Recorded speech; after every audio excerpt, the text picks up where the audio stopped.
টানা বৃষ্টিতে দিনভর ভোগান্তিতে ছিল বন্দরনগরী চট্টগ্রামের বেশ কিছু এলাকার মানুষ। বিশেষ করে সকালবেলায় চরম কষ্ট পোহাতে হয় স্কুলগামী শিক্ষার্থীদের। তবে বৃষ্টি বন্ধ হলে দ্রুত পানি নেমে গিয়ে আবারও স্বাভাবিক অবস্থা ফিরে আসে।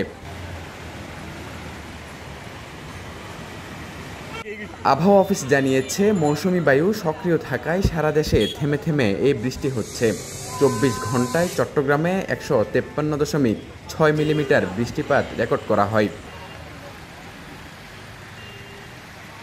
দিনভর থেমে থেমে বৃষ্টিতে জলাবদ্ধতা সৃষ্টি হয় কাপাসগোলা, সুলকবহর, আগ্রাবাদ সহ নগরের বেশ কিছু নিচু এলাকায়।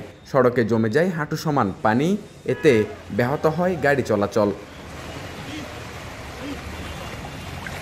পতাকা প্রহরী, চট্টগ্রাম।